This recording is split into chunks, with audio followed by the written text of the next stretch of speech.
And we have a new one. We're going to work with Real Ale Oktoberfest. This is the last beer from this six pack because it's awesome.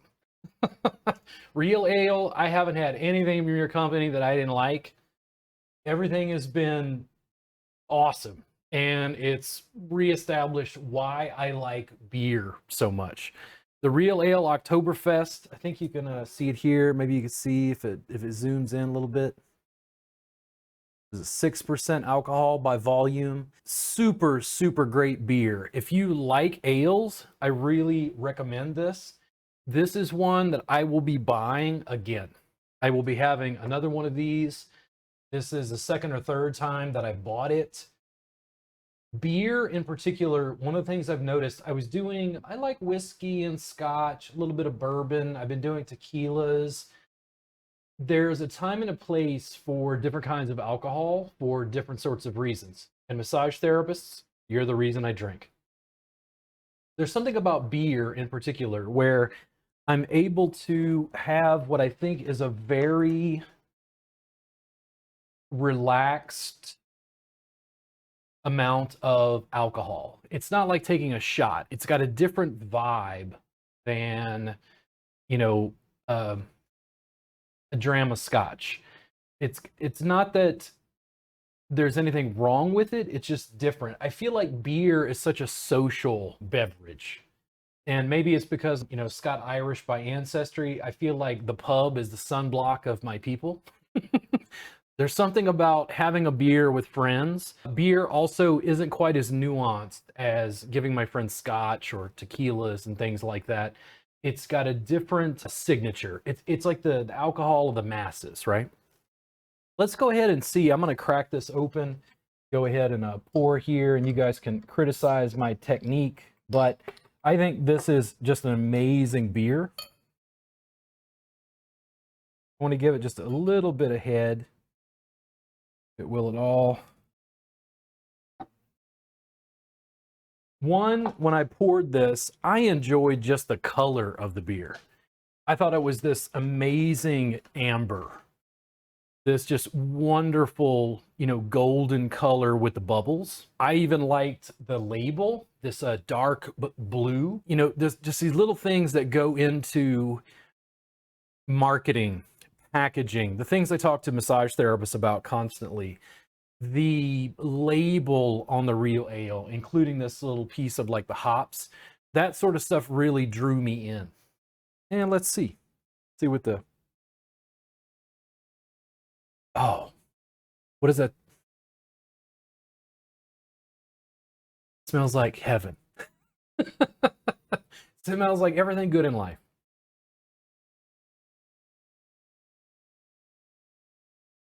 It's rich, robust. I get like caramel kind of flavors. A little bit of scent there.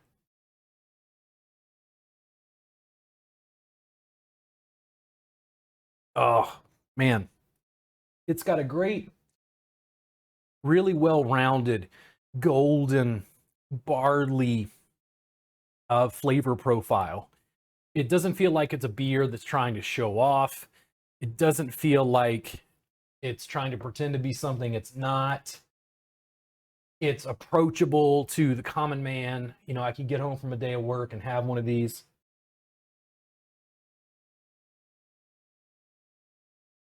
Little, maybe sweeter notes, maybe a little bit of honey, maybe a little bit of something more sweetened.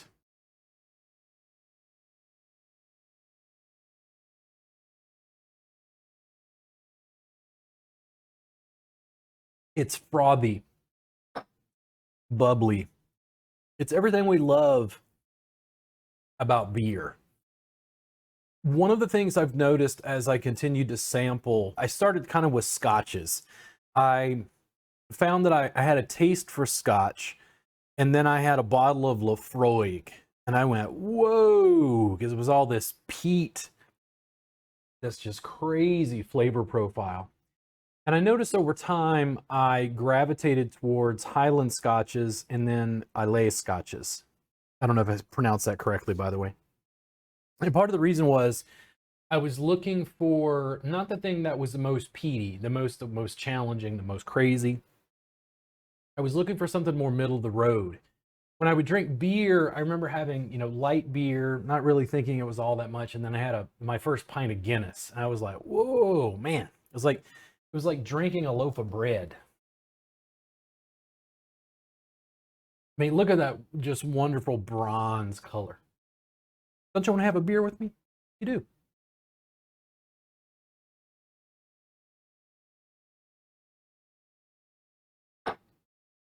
One of the things I noticed was I was gravitating towards lagers. I was gravitating towards Speyside. I was gravitating towards lighter scotches and lighter beers. It wasn't the stouts and the imperial stouts and the porters. Not that I have anything issue. It's like I can have a milk stout and they're really good, but I'd have one. If I was going to drink real ale was where I was going. This sort of beer is something that if I was gonna tie one on with friends, I could have two or three of these. And by the way, I'm a lightweight. I'll be too completely trashed, shall they say. This is a good example of, I think, of when I want to say middle of the road, I don't mean that in a negative way. I think that this beer is approachable to anyone who's interested in beer.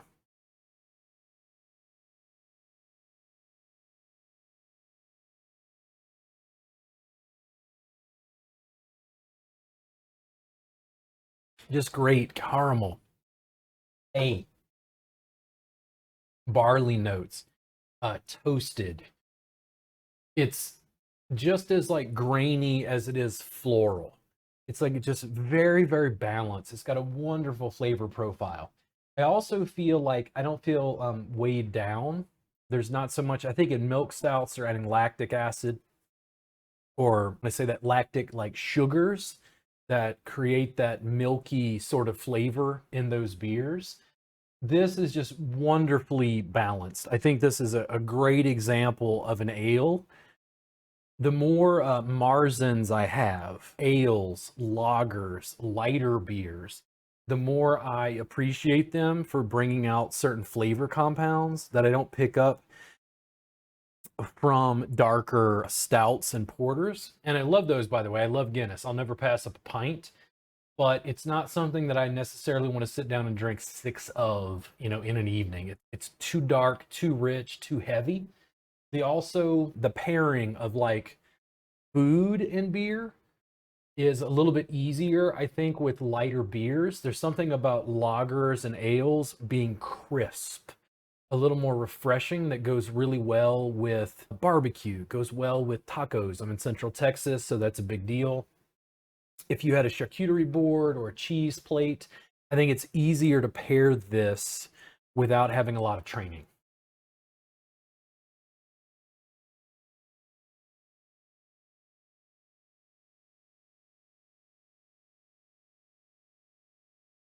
Oh, I just can't say enough good things about it. I think it's a wonderful example of an ale. I don't know who's working at the Real Ale Company and who your brewmasters are, but if you want to contact me and be on my podcast, I'm happy to talk with you. I am so interested in the culture of alcohol and food, getting into certain alcohol reviews. When I moved to Texas, for instance, I moved from South Louisiana, from Baton Rouge. So it's a culture that is a little more intertwined with pork and chicken and seafood. I moved to Central Texas, full of barbecue, real Mexican food, and then a lot of Tex-Mex, and then arguments about Mexican food. At this stage, I consider tacos and things like that to be part of my culture because of living in Austin for so long. But fierce debates. This is one of those things where when I'm having different kinds of alcohol, I'm thinking about the land it came from, the people who produced it, what they're trying to represent in the work, the artistry, the craftsmanship that goes into something as simple as a beer.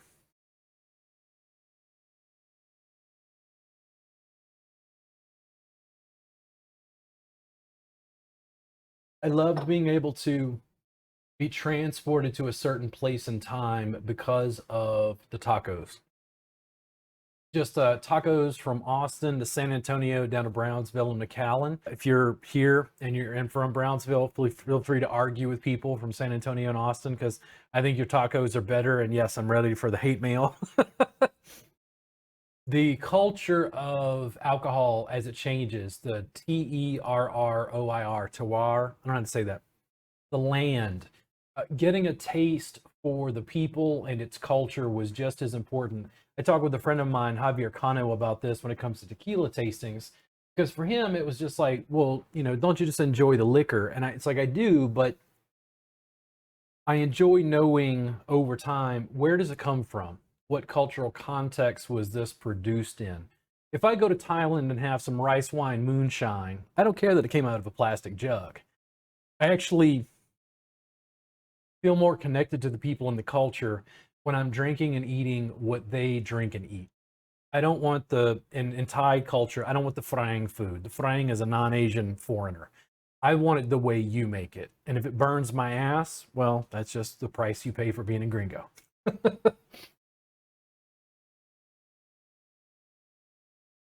Just wonderful, like toasted barley. Not just fermented grain, but like caramelized, toasted. Think about white bread and then think about toast, a well-done piece of toast. Think about sugar and then caramel. That caramelized flavor just infused into an ale.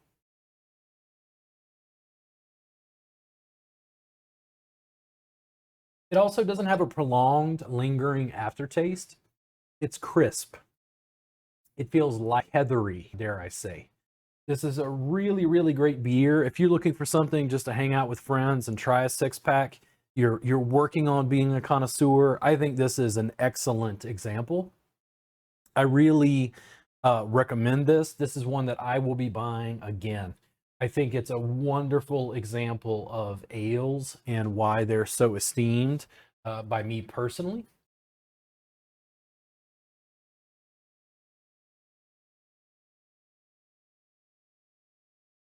I also found over time, I really like the design of these more British style pint glasses. I don't know if I felt like I was drunk enough, it was like easier to hold on to because of the curve.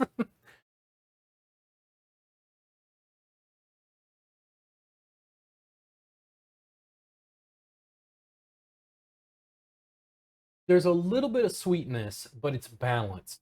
It doesn't feel like a milk stout. Some of the milk stouts I've had, the Russian Imperial milk stouts, Semi Smith's comes to mind, are a little sweeter, probably because of the lactic sugars that are in it. This is sweet, but it's balanced. It doesn't feel like it's overly sweetened. There's is a sweetness to it, but it's not like, adding table sugar to a beer.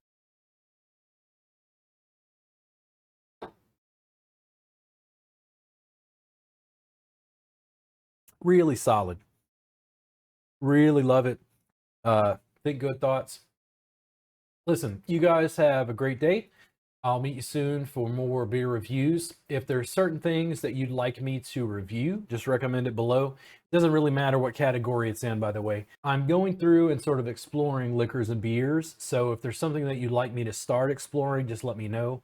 I have certain things that I like and a ton of things that I've not tried. I'm really interested in developing my palate and also the verbiage I use to convey imagery about what certain alcohols taste like. You guys have a great day, and thank you so much for the Real Ale Brewing Company. I think this is a wonderful, wonderful beer. Comes really highly recommended. You guys have a great, great day, and I appreciate you.